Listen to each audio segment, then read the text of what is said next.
Es un placer para mí, de verdad, estar aquí en esta escuela de verano. De verdad que además tocando un tema que es esencial en nuestras organizaciones hoy por hoy y con un invitado de lujo, de verdad. Es un gran invitado, además, como lo decía, hace parte de nuestros patrocinadores. Entonces le doy la bienvenida al doctor Mauricio Ferrer Henao. Él es actualmente el vicepresidente de Tecnología, Innovación y Servicio para los clientes de Protección.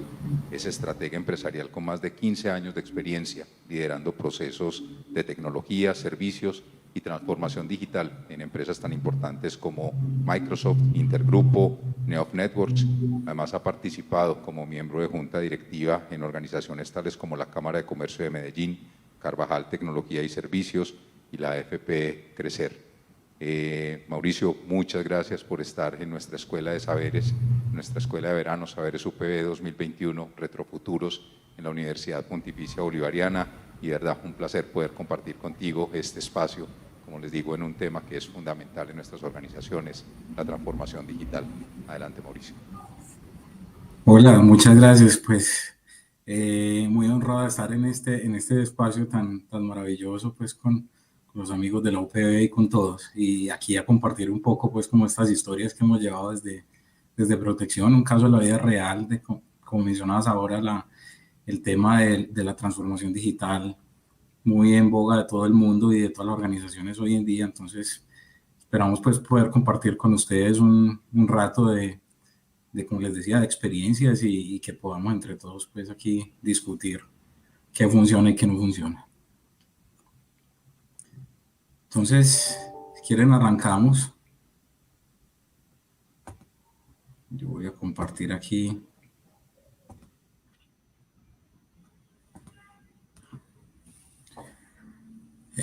Como les decía, esto es un recorrido por una cosa que nosotros venimos haciendo en la compañía ya hace 5 años, un poco más de 5 años, tratando de encontrar oportunidades desde la tecnología para transformar el negocio y la experiencia que viven nuestros clientes con el mismo. Entonces, un poco de contexto. Protección es una compañía con 30 años en el mercado, es un fondo de pensiones obligatorias y también de inversiones y ahorro e inversión relevante pues en Colombia con unos activos bastante importantes. O sea, administramos la plata de 8 millones de colombianos y entre otros hacemos parte también de un grupo que ustedes pueden conocer aquí, que es el Grupo Sura, que tiene presencia en toda Latinoamérica, de México hasta Chile. Entonces, hablando un poco de esta transformación que hemos venido haciendo, lo primero es reconocer que la innovación y la transformación digital es parte fundamental de la estrategia de la compañía. Nosotros tenemos definidos 7 pilares estratégicos y uno de ellos es precisamente esto. ¿Eso qué quiere decir?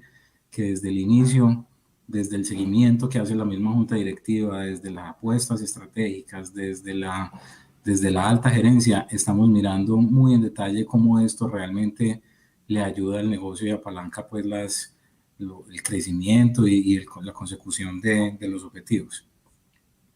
Y tal vez tratar aquí de entender un poco por qué debería uno hablar de esto de transformación digital. Entonces, yo digo que la sociedad se transformó en menos de lo que pensábamos. Si ustedes se ponen a ver, no es hace mucho tiempo que todo el mundo utilizaba un smartphone, no es hace mucho tiempo que estamos viendo Netflix, no es hace mucho tiempo que nos comunicamos por WhatsApp. Me pone a ver esto, no han pasado, fácilmente habrán pasado, ¿qué? 6, 7 años, máximo 8 en algunas cosas. Entonces, si nosotros como sociedad nos transformamos, pues, ¿qué podemos esperar de las empresas? ¿Cómo no se van a transformar las empresas si nosotros, que hacemos parte de esa sociedad, ya adoptamos ese cambio? Y para darles algún contexto de lo rápido que esto va, miren lo que se han demorado las distintas tecnologías sobre el tiempo para alcanzar 50 millones de usuarios. El teléfono se demoró 75 años para alcanzar 50 millones de usuarios. Y si voy bajando así hacia la televisión, le tomó 13, pero a Facebook ya le tomó 2 años. a YouTube 10 meses, a Twitter 9 meses, y un juego que existió, pues que todavía existe, pero que fue muy famoso hace unos años, llega como el Pokémon Go, que era un juego con realidad aumentada que muchos de nosotros conocimos, le tomó 19 días llegar a 50 millones de usuarios. Es más, los Facebook Live hoy en día, en cuestión de horas, están llegando a 50 millones de usuarios. Entonces, pensemos que esto no es moda, es simplemente una forma diferente de cómo estamos viviendo nosotros como sociedad hoy en día, cómo consumimos la información, cómo nos volvimos inmediatistas con muchas cosas y el impacto que eso puede tener no solamente en la sociedad, sino en las organizaciones es gigante, para bien o para mal. Entonces, si yo no entiendo eso y no entiendo los volúmenes de lo que está pasando, miren, por ejemplo, un Facebook tiene 2.1 billones de usuarios al mes, Waze 1.000 millones de kilómetros recorridos, WhatsApp 1.900 billones de mensajes. Son cosas de unas dimensiones que que a veces no se imagina. Lo utiliza todos los días, pero a veces no se imagina el tamaño de estas cosas que están pasando. Y son tecnologías y plataformas a las cuales todos estamos expuestos. ¿O cuál de las organizaciones donde estamos nosotros no tiene una página en Facebook? ¿O no debe contestar por Twitter las quejas de los clientes? ¿O cuántos de nosotros no preferimos utilizar el WhatsApp en vez de ir físicamente a una oficina a preguntar alguna cosa o a hacer una solicitud? Entonces la transformación digital, pues no es nada nuevo. Muchos de ustedes dirán, pero venga, ¿qué es lo que está pasando si tecnología toda la vida ha existido? Y si las organizaciones siempre han adoptado tecnología, entonces los cajeros electrónicos salieron, qué sé yo, hace 40, 50 años y eso fue transformación digital también. Sí, todo eso ha sido transformación tecnológica en los negocios, pero hoy realmente lo que estamos viviendo es como que confluyen unas tecnologías que venían desarrollándose hace mucho tiempo y estamos cambiando la forma como la sociedad vive. Entonces, yo digo que la transformación digital se da por estas 4 cosas.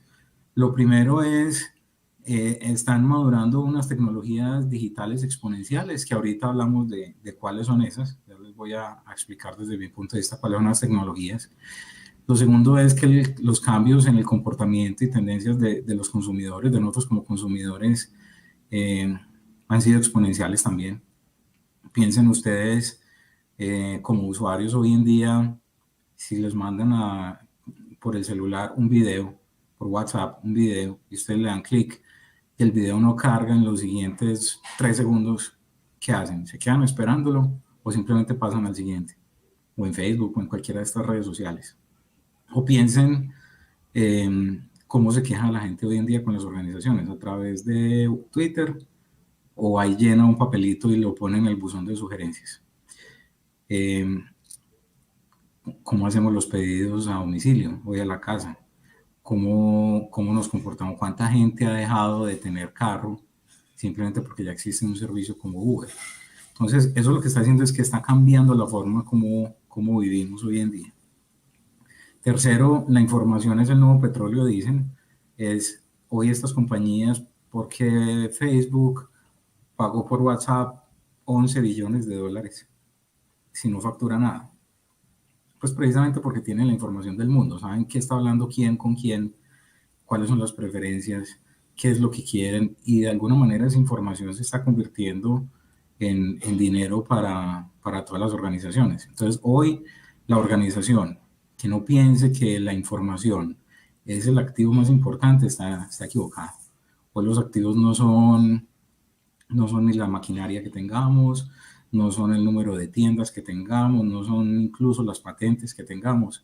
Hoy la información es el activo más importante de cualquier organización. De hecho, hay toda una teoría alrededor de los datos y de cómo monetizarlos, llamado Infonomics, que le permite a uno entender cómo sacarle provecho a esto. Y por último, pero no menos importante, es que todos los que pertenecemos a estas organizaciones somos consumidores digitales, como decíamos ahora. Entonces, si yo soy un consumidor digital en mi casa, pues en la organización también lo tengo que ser. Entonces, las organizaciones, tanto al interior como al exterior hacia los clientes, pero al interior con los empleados, tienen que hacer esta transformación digital. Pues hablemos un poco de cuáles son las tecnologías que están cambiando el mundo y que están cambiando la forma de hacer negocios. En ningún orden de importancia, ahí aparecen seis que para mi gusto son unas de las más importantes. Tal vez me falta blockchain. La inteligencia artificial, hoy la escuchamos por todos lados, hoy escuchamos que hasta en las propagandas de celulares, entonces la cámara viene con inteligencia artificial, escuchamos que ya va a salir pues, que ya el robot Sofía tiene ciudadanía en algunos países porque se convirtió como en un humanoide, que Elon Musk está poniendo carros a que se manejen solos gracias a la inteligencia artificial. Entonces es una serie digamos que de tecnologías que permiten emular de manera importante el comportamiento humano. No son programas de computador tradicionales donde se les daban unas instrucciones y él hacía exactamente las instrucciones, sino que son entrenamientos con redes neuronales, así se llama, que permite mediante los datos y el análisis y el aprendizaje constante de la misma máquina ir tomando decisiones como lo toma un humano. Entonces hoy la inteligencia artificial permite tener reconocimiento de imágenes, o sea, emular la visión, permite hacer una cosa que se llama de voz a texto o speech to text, es hablar o de texto a voz y escuchar qué es lo que está diciendo el otro, etcétera, etcétera. La analítica se volvió, pues, como les decía ahora, el caballito de batalla de todas las organizaciones exitosas.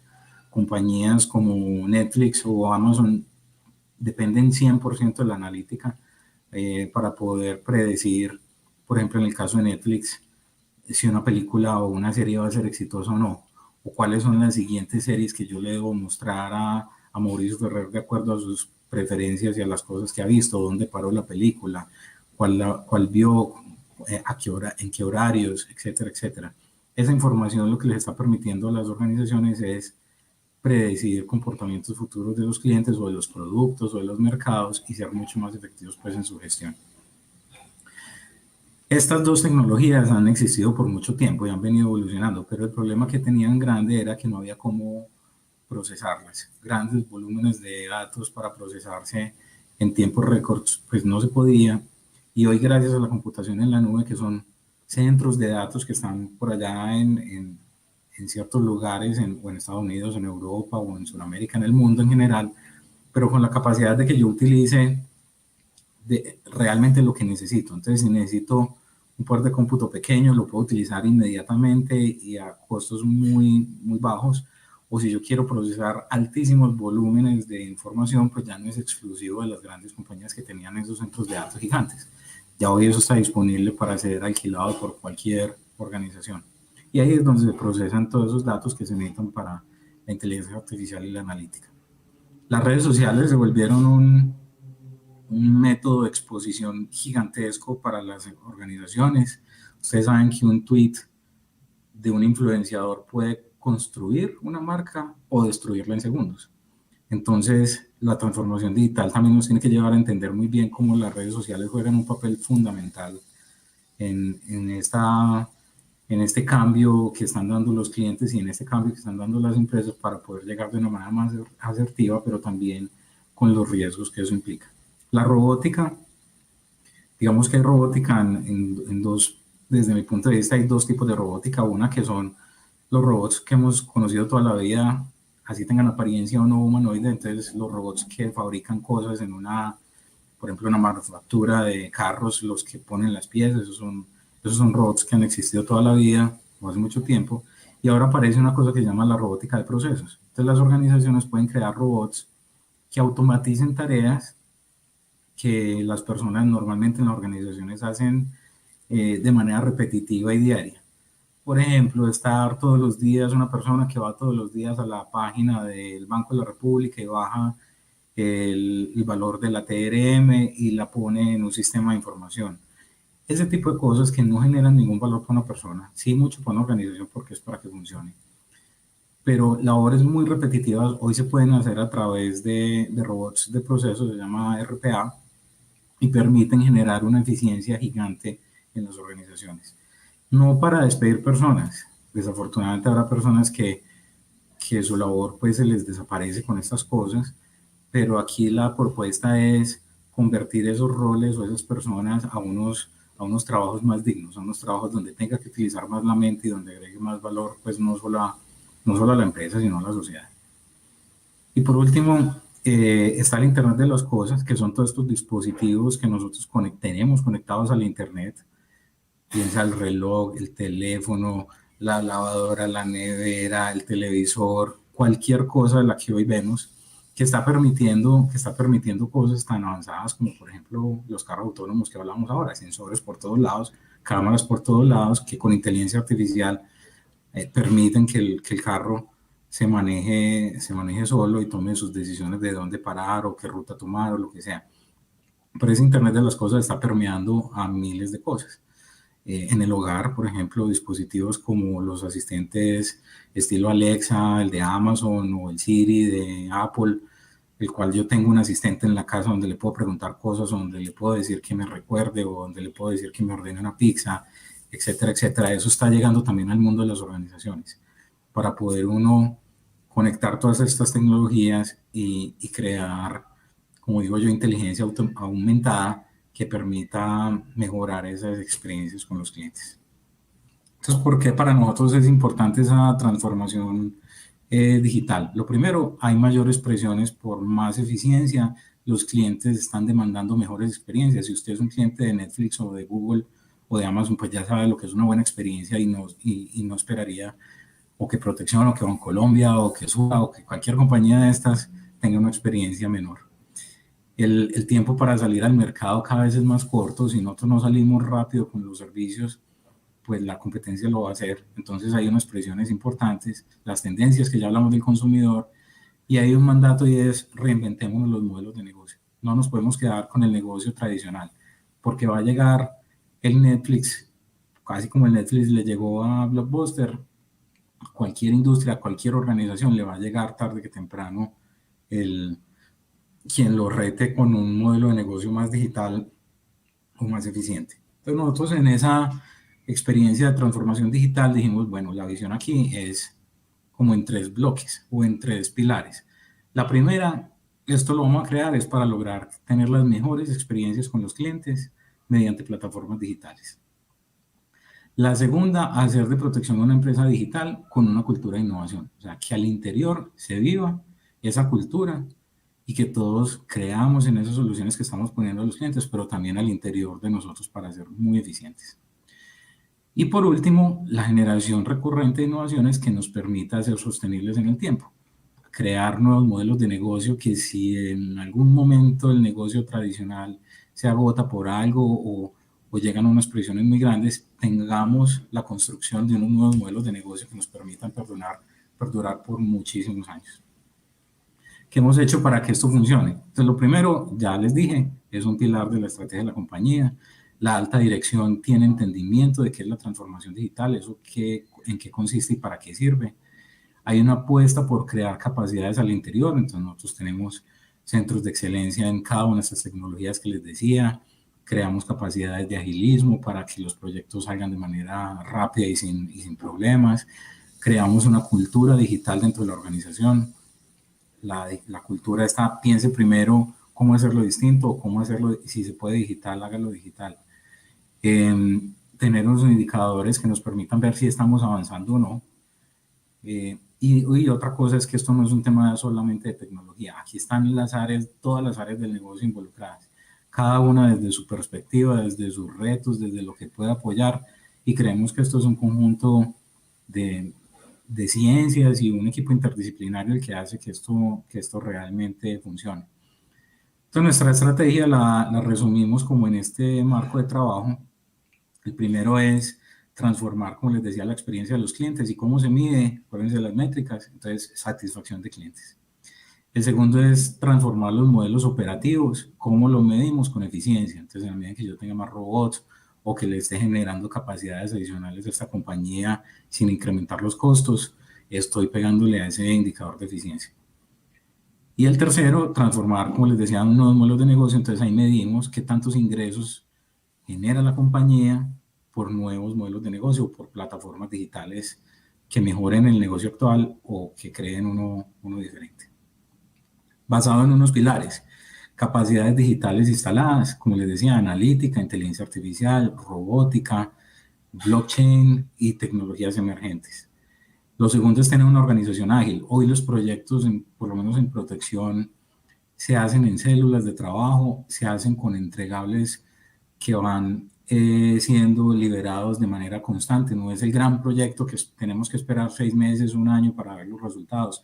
No, aquí la idea es estar liberando, ojalá cada mes o cada 2 meses o máximo cada 3, nuevas funcionalidades para los clientes. Salimos con algo que llamamos productos mínimos viables, que son productos que tienen una funcionalidad suficiente como para que se le entregue al cliente y puedan disfrutarlo de alguna manera, pero que sobre el tiempo lo vamos mejorando. Eso nos permite salir pues como más rápido.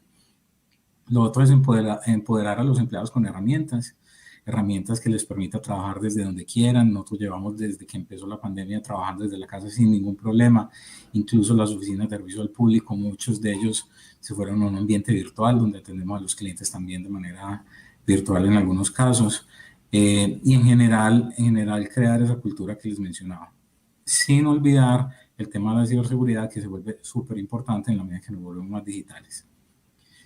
Y por último, un pilar que se llama primero lo digital, y es aquí pensamos cada punto de contacto que tiene el cliente con nosotros, cómo podríamos apoyarnos en lo digital. No quiere decir que todo se vuelva digital y que entonces ya no hay interacciones con los humanos, ni mucho menos.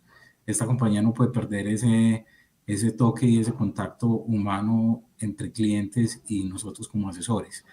Pero sí estamos convencidos de que lo digital enriquece de manera significativa esas interacciones, bien sea porque el cliente que es nativo digital lo quiere simplemente digital y ya, y no quiere ir a una oficina, o porque aquellos que deciden llamar por teléfono o ir a la oficina podrían verse enriquecidos en esa experiencia si yo con herramientas digitales también les ayudo. Les voy a dar un ejemplo más adelante de cómo esa unión entre lo físico y lo digital, que nosotros llamamos Phygital, funciona bien. Los clientes, que hemos aprendido esa experiencia de clientes. Lo primero es que hay una cosa que se llaman los Customer Journeys, que son estas cosas, y son cada uno de esos puntos de contacto que tiene el cliente conmigo. Alguien va a suscribirse a las pensiones, afiliarse a pensiones obligatorias, por decir algo.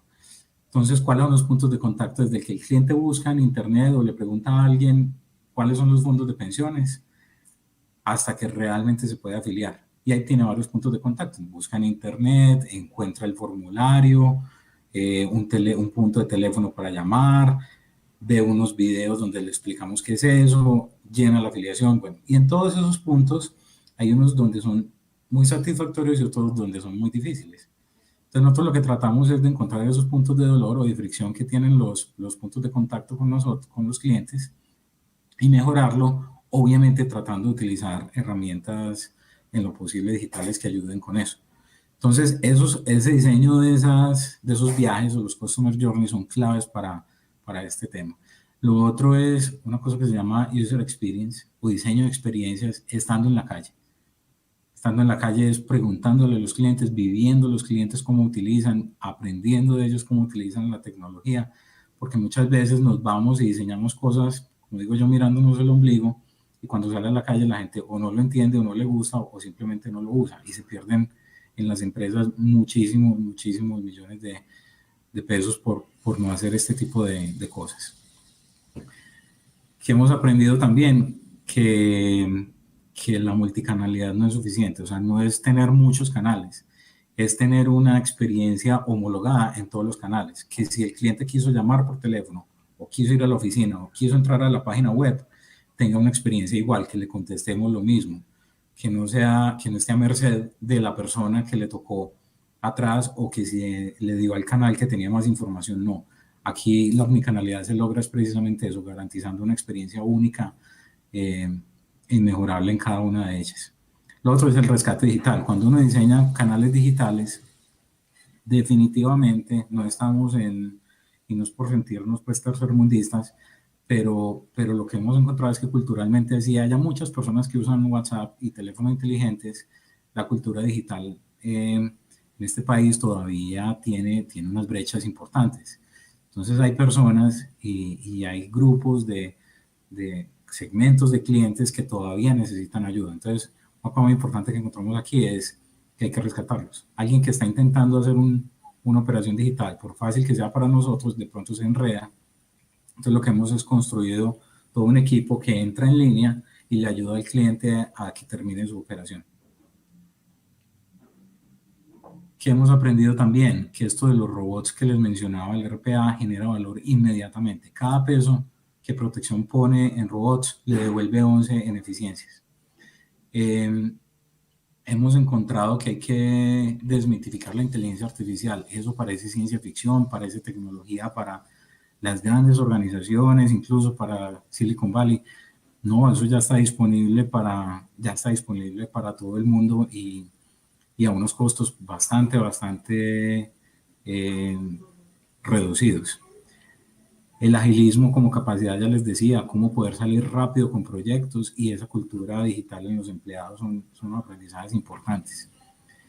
Iniciar con proyectos pequeños, mezcla de aliados y empleados internos. Eso es súper importante. No todo se tiene que hacer en la casa. Trabajar con startups es lo más maravilloso que hay. Yo creo que eso enriquece de manera acelerada la apropiación tecnológica y el encontrar esos nuevos modelos de negocio. Hoy nosotros trabajamos con muchas de ellas y de verdad que nos estamos beneficiando de esas alianzas. No hay que inventarse la rueda, ya hay muchas cosas construidas. Si ustedes quieren montar en su organización un chatbot, ya hay tecnologías listas para eso, que casi es simplemente entrénelos con su conocimiento y póngalos a funcionar. Si usted quiere hacer un sistema de reconocimiento de imágenes que le lea una carta que le manda el cliente después de escanear y que se la lea y que le diga qué es lo que dice ahí, básicamente eso ya existe. Entonces ya se han democratizado mucho esas capacidades y no hay que ir a construir desde cero, como les decía. ¿Qué hemos aprendido en agilismo? Que esto es de toda la organización, que tecnología deja de ser un tomapedidos, el área de tecnología de las organizaciones se vuelve un aliado del negocio, trabaja de mano a mano entendiendo esos retos organizacionales que hay e implementando con estas nuevas tecnologías las soluciones.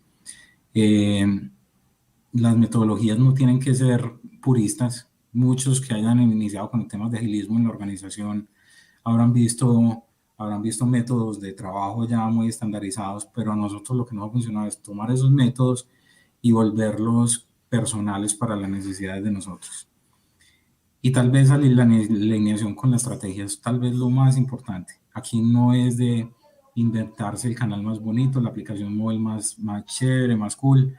Aquí lo que se trata es de entender la estrategia del negocio, cuáles son esos retos que existen y proponiendo realmente cómo con la tecnología yo puedo resolver esos retos.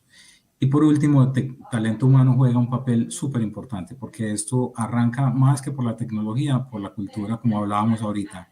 Arranca por los retos que estamos poniendo como organización, pero también en esa construcción de capacidades al interior. Limpiar la casa en los procesos es muy importante antes de ir a hacer robots. Hay que tener una visión de qué es lo que le voy a resolver yo al cliente. Cada punto de dolor, como les decía, tiene un proceso por detrás para mejorar. Trae unas eficiencias gigantescas.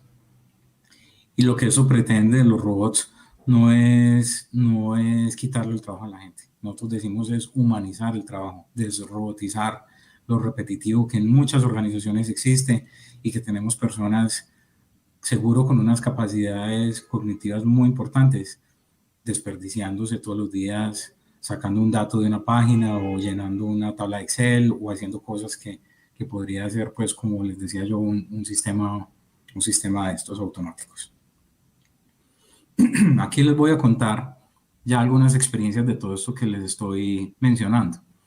Y este es un ejemplo bonito. Nosotros como buscando cómo transformar esa experiencia de los clientes. Imagínense 8 millones de clientes que quieren muchos interactuar con nosotros. Empezamos con un experimento hace unos 4 años y medio más o menos, de poner un canal diferente, que no fuera ni la página web, que no fuera la aplicación móvil, que no fuera la línea de contacto por teléfono. sino que fuera una cosa entre lo digital, pero con una interacción más natural. Entonces empezamos con el chatbot, que hoy en día pues son muy comunes, pero hace 4 años nadie estaba hablando de eso. Nosotros fuimos la primera compañía aquí financiera en montar un chatbot, que empezó con una cosa simple. Empezó con preguntas y respuestas. Oiga, ¿a qué hora cierran las oficinas? Oiga, ¿dónde tienen oficinas? Oiga, ¿qué es protección? Cosas muy simples. Pero con el tiempo nosotros fuimos entrenando constantemente ese robot. Él fue entendiendo qué era lo que le preguntaban los clientes y nosotros lo fuimos entrenando y se convirtió realmente en un asesor. Entonces hoy es un asesor virtual que es capaz de dar explicaciones, por ejemplo, de la pensión. Es capaz de explicarle cómo hacer un proceso de solicitud de pensión, es capaz de generar certificados, de entregarle saldos de las cuentas. Se vuelve realmente un asistente virtual, así como el Alexa que hablábamos de Amazon, pero el de nosotros se llama Pronto. Este es un asistente que hoy tiene más de 3,5 millones de conversaciones al año. Eso es una cosa bastante grande. Imagínense la cantidad de agentes que tendríamos que tener si esto no existiera. Opera 7x24, se ha ido incrementando sobre el tiempo la funcionalidad. Como les decía, arrancó con un piloto que nos costó 5 millones de pesos y hoy se volvió uno de los canales, tal vez el más importante para nosotros. Esto con inteligencia artificial aplicada. Otra de las tecnologías que hemos utilizado es la realidad aumentada. Ustedes pueden haber escuchado de cómo hoy los juegos están tomando importancia de esos universos paralelos que está hablando Facebook, de tener realidad virtual y realidad aumentada. Pues nosotros dijimos, ¿cómo aplicamos esto más que un juego? Es como lo aplicamos en un problema de negocio. Y un problema de negocio que tenemos es que la gente no entiende los extractos físicos que le llegan cada mes o cada 3 meses. No entiende qué dice ahí. Entonces lo que hicimos fue, vamos a mostrar aquí un video, espero que lo puedan escuchar, una tecnología que utilizando la aplicación móvil desde el celular y con el extracto en papel, utilizando la tecnología de realidad aumentada, yo podría proyectar en la pantalla del celular información del extracto y explicárselo al cliente. La evolución histórica de tu ahorro pensional. Es todo lo que has cotizado para tu pensión, con la ayuda de tu empleador, o solo si eres independiente.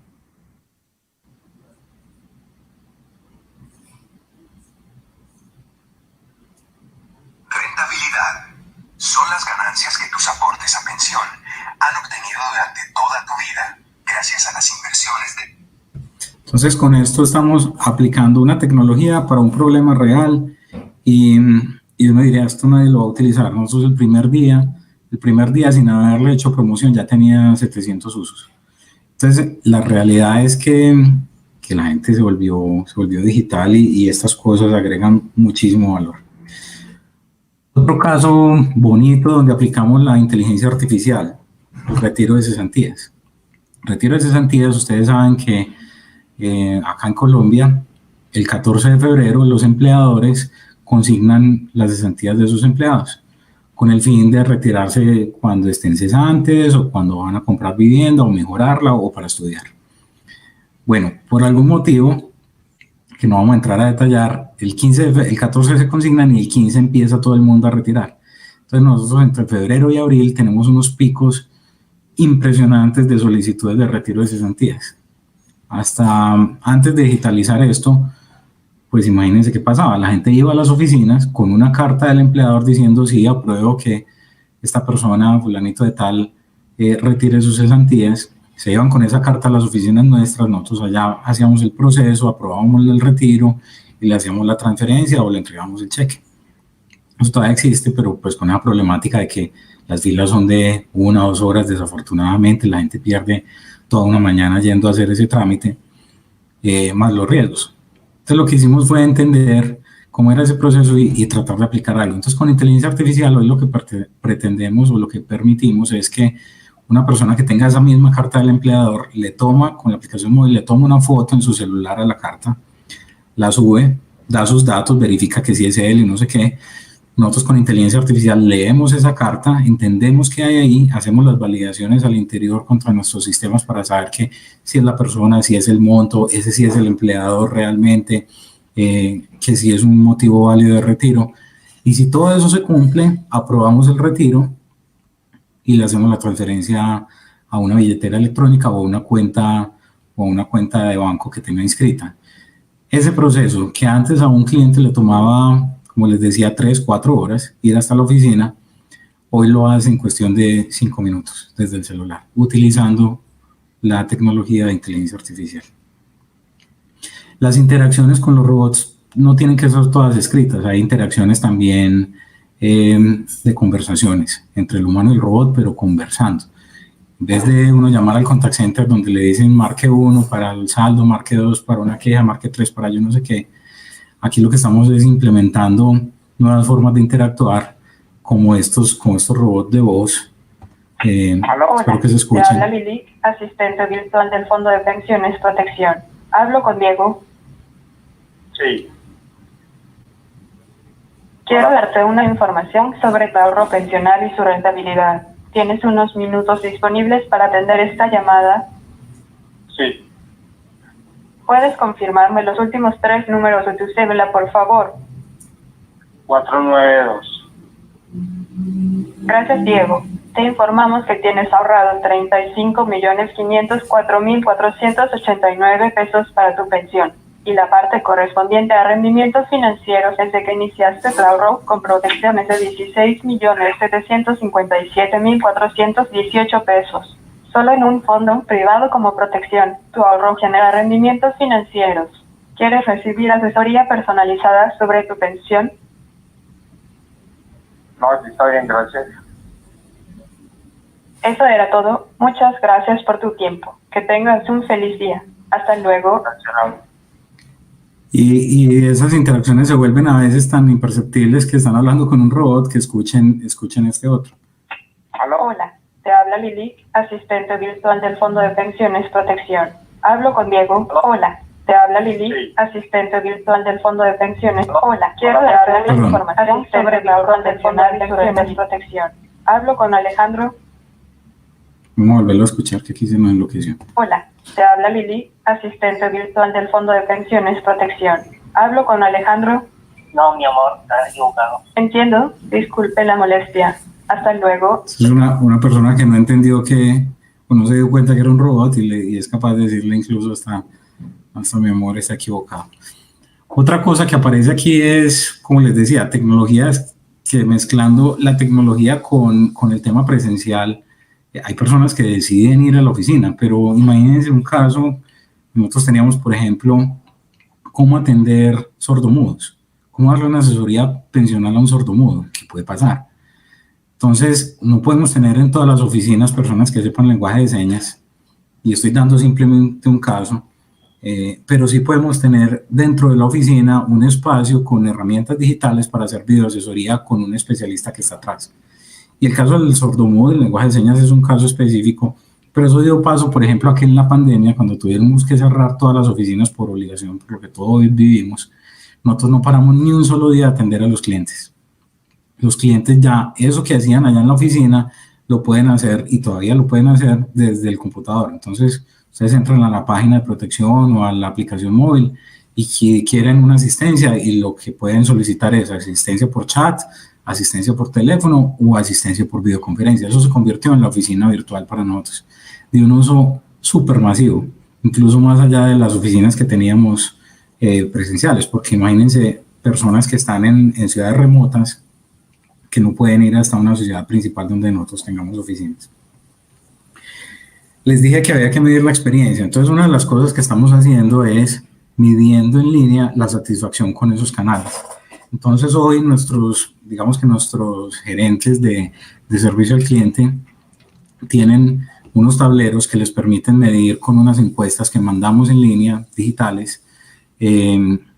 Cada vez que alguien tiene una interacción, escogemos de manera aleatoria algunos clientes.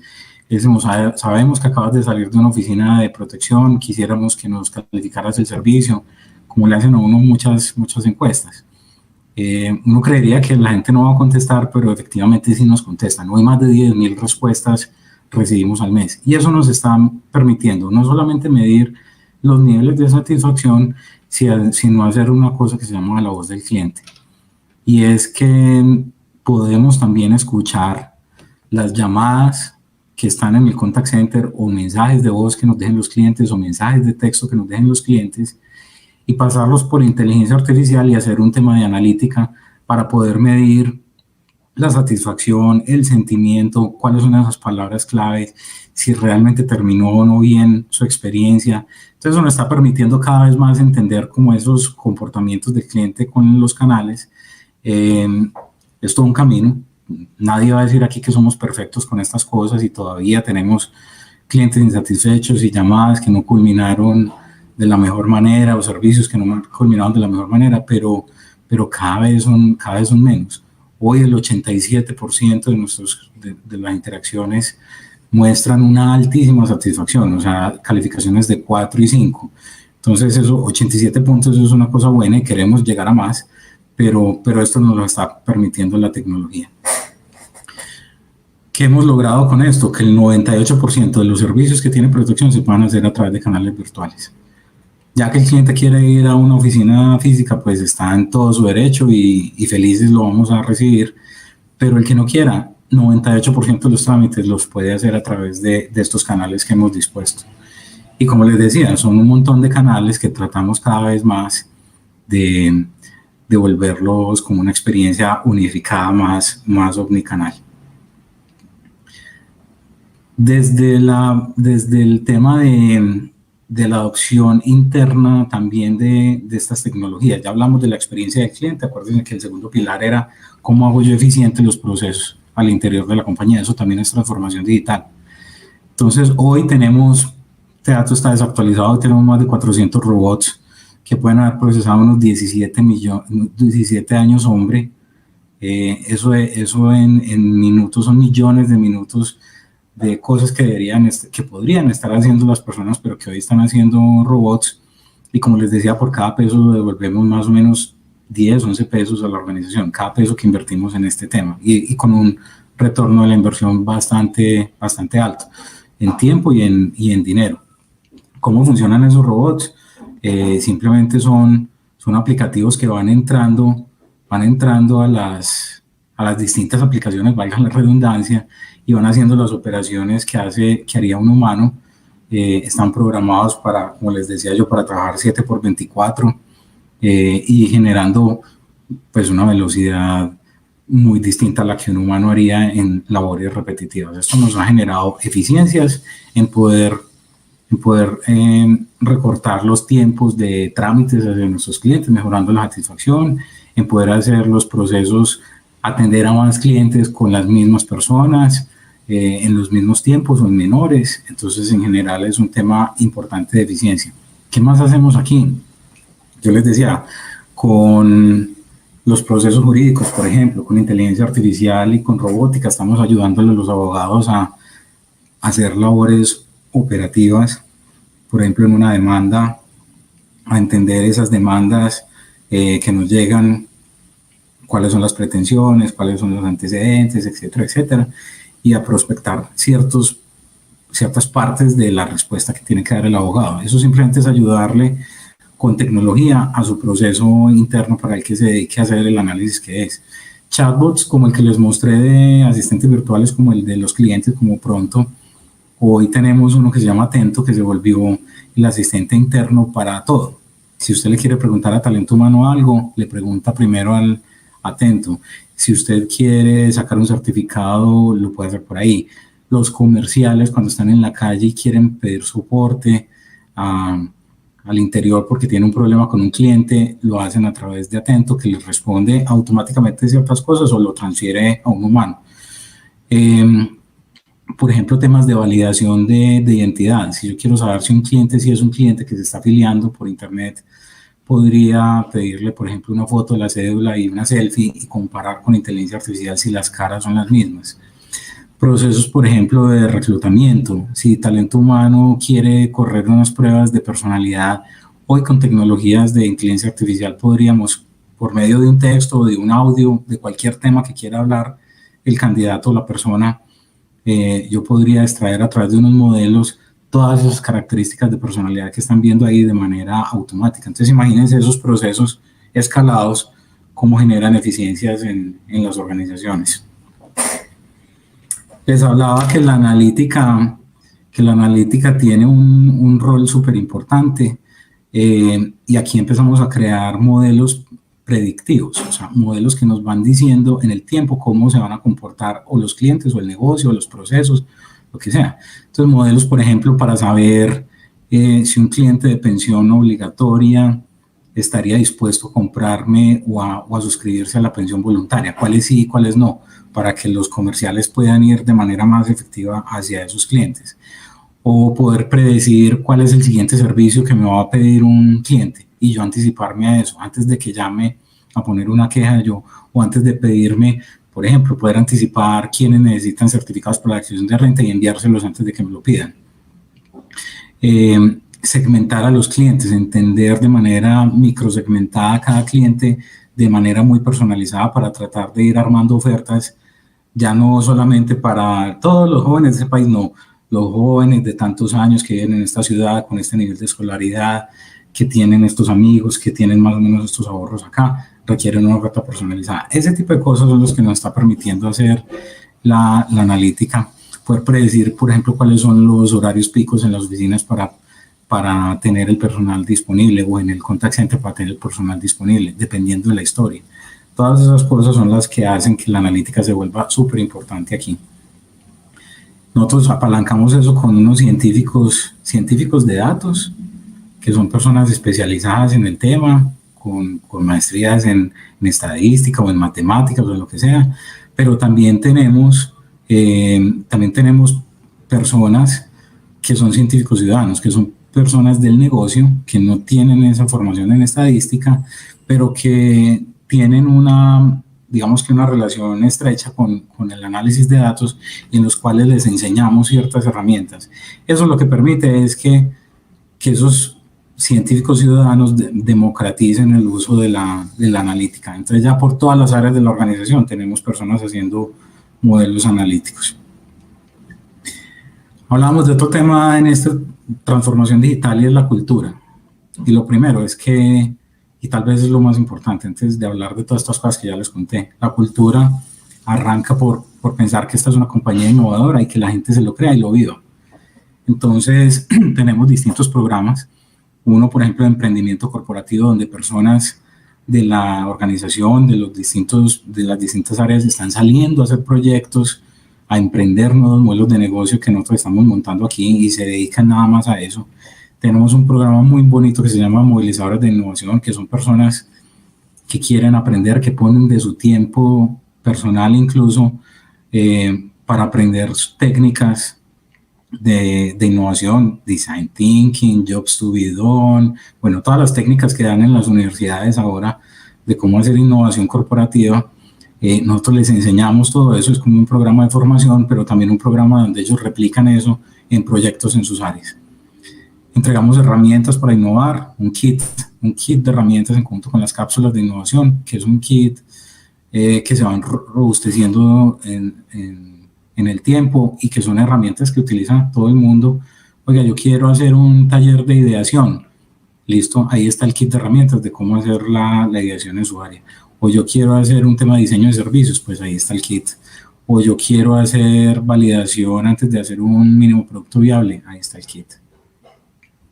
¿Qué más hacemos en cultura? Cada año hacemos la hackathon. En la Digital Week tenemos una semana donde contamos todo esto a los empleados, y la semana de la innovación creamos un espacio que se llama una hackathon, y es sacar un reto del negocio y hacer una especie de concurso que dura 3 días, 2-3 días intensivos, donde equipos de trabajo interdisciplinario, gente de desarrollo de software, gente del negocio, gente de analítica, se sientan a pensar una solución que pudieran mostrarnos en 3 días, con sus días y con sus noches.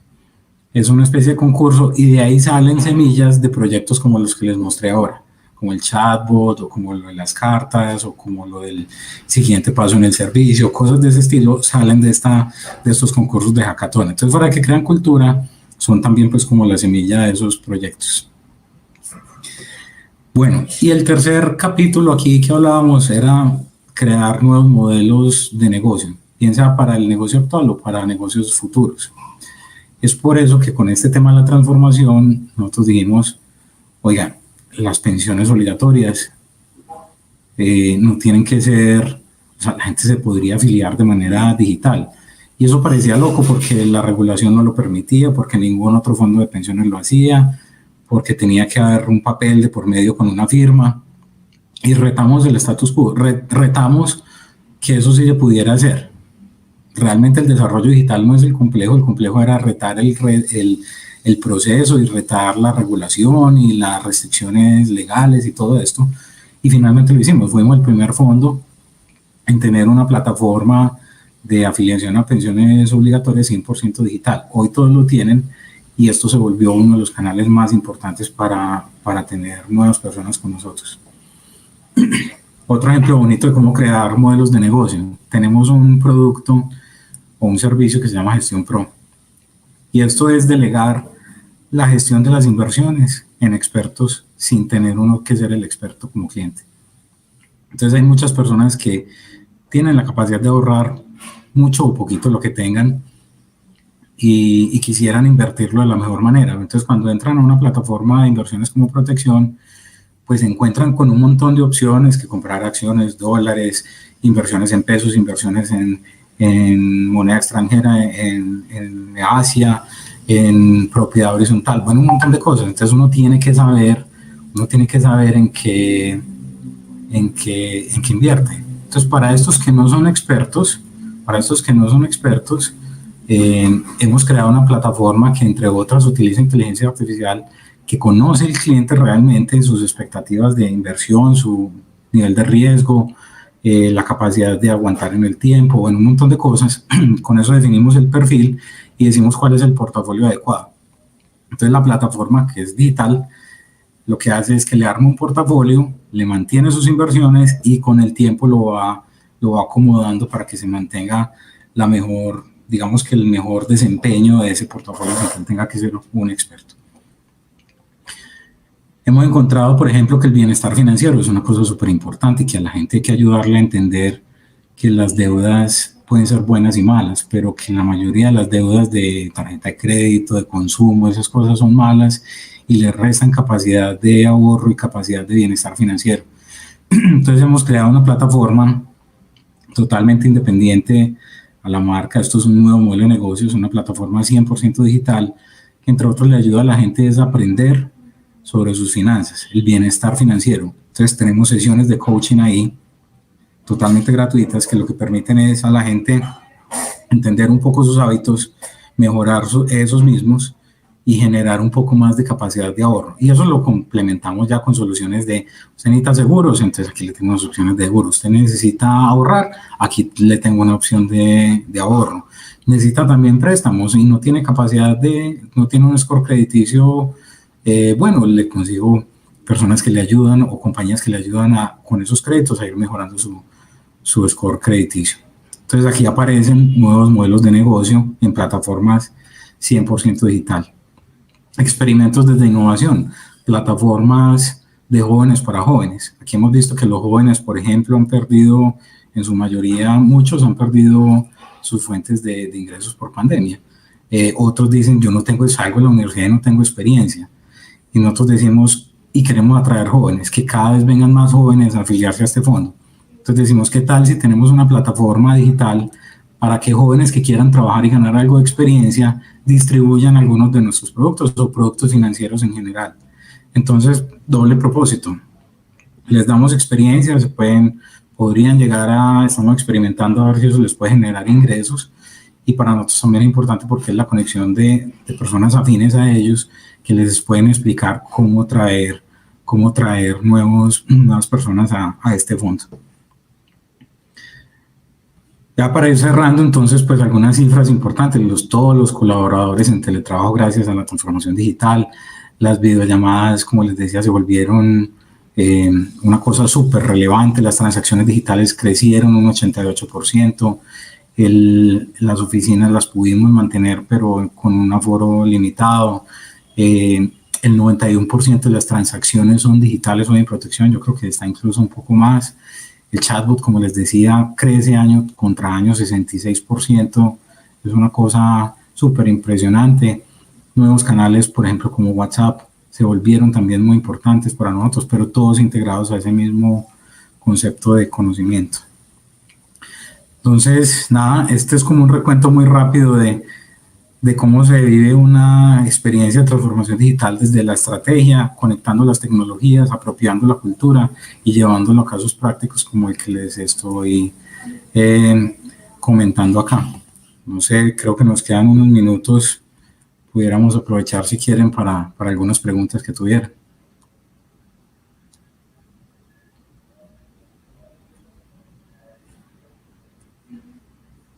Yo no te estoy escuchando. Qué pena.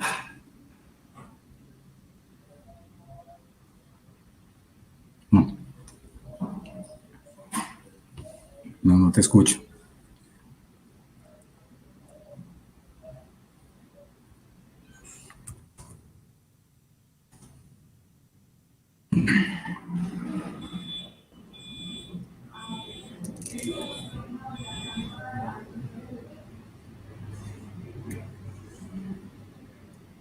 Me falló lo digital.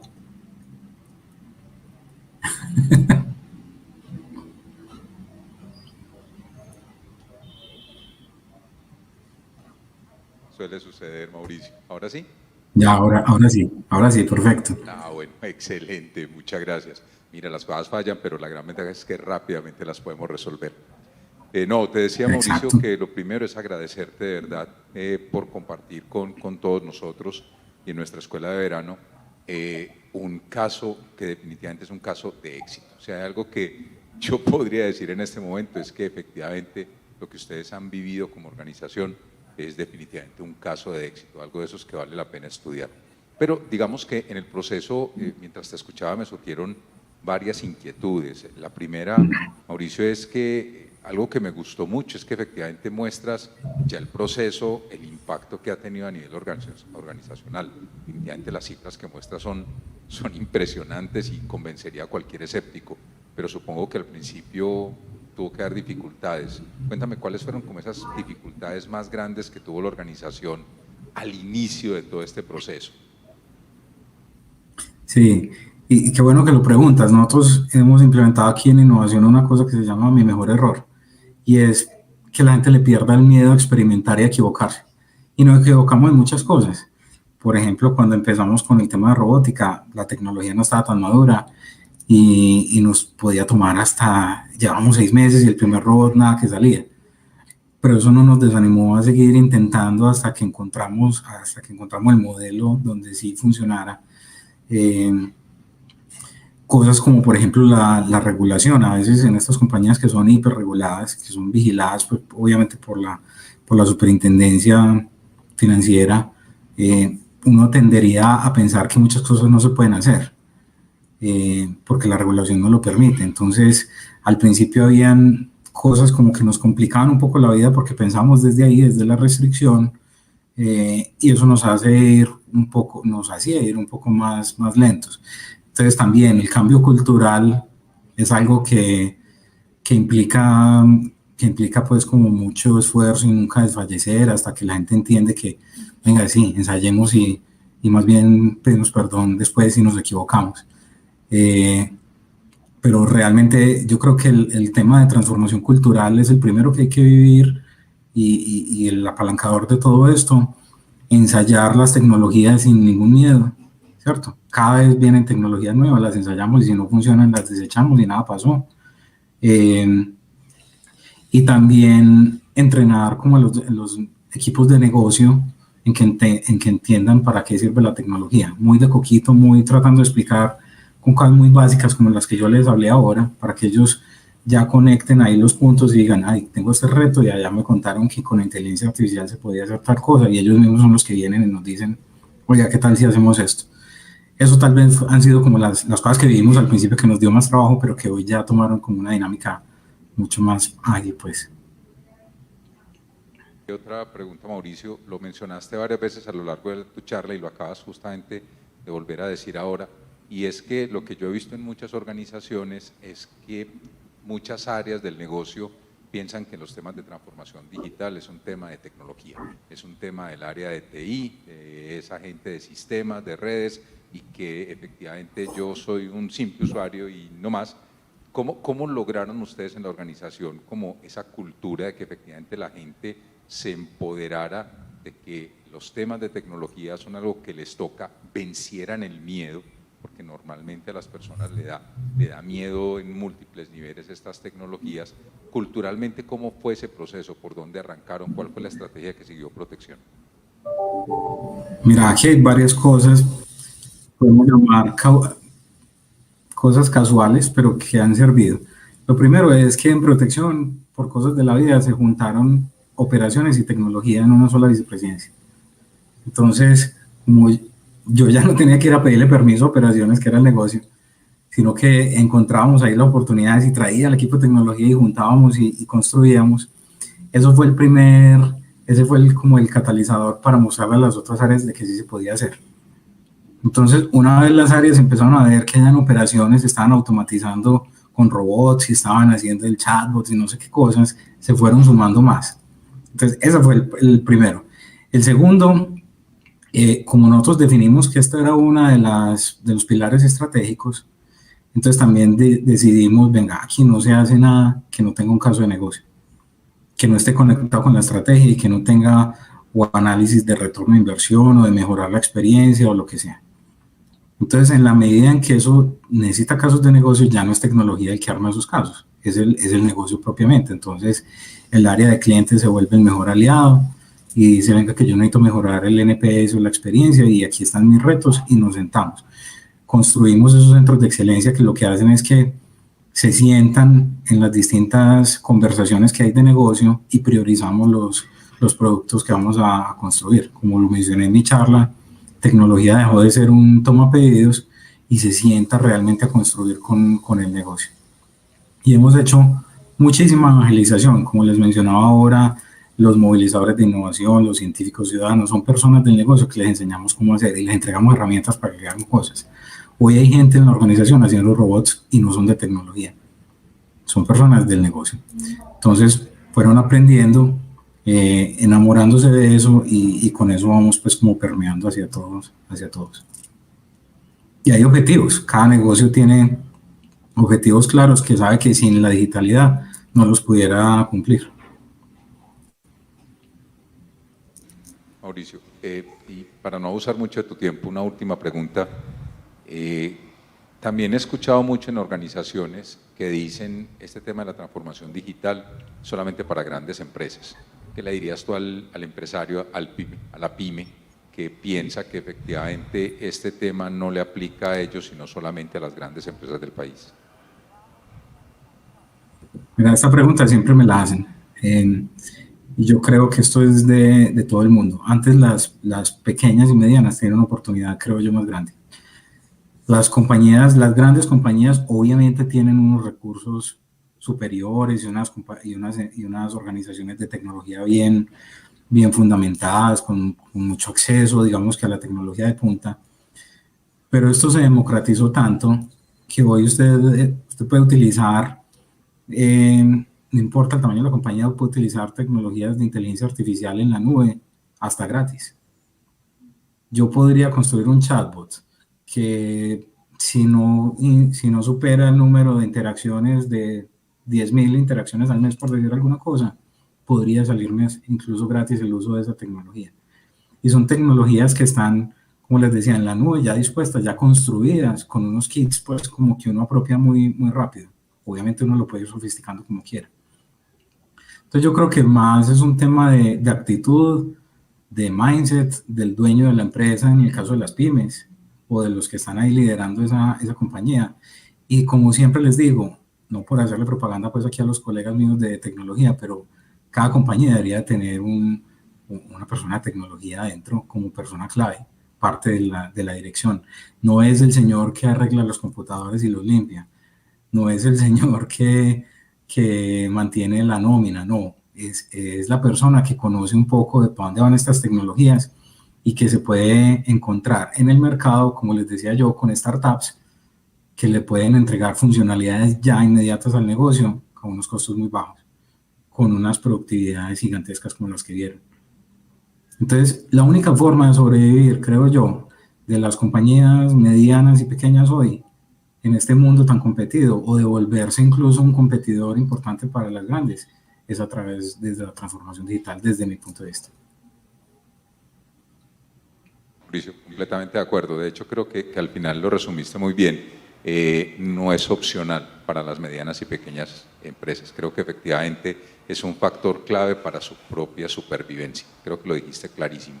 No solamente lo necesitan para sobrevivir, sino para poder efectivamente competir con las grandes empresas y con esos monstruos que vienen del exterior, donde efectivamente ya han incorporado este tipo de tecnologías y que nos podrían arrasar si no nos movemos rápidamente. No, Mauricio, nuevamente muchísimas gracias por compartir la experiencia. Creo que efectivamente es lo que llamamos un caso de éxito. Muchas gracias por tu tiempo y bueno, muchísimas gracias a todos por los que nos han acompañado en este rato, viendo uno de los temas que definitivamente ya vieron es crucial hoy en nuestras organizaciones, la transformación digital. Entonces, muchísimas gracias nuevamente, Mauricio, muchas gracias a todos y un feliz resto de tarde para todos. Muchas gracias a todos por la invitación.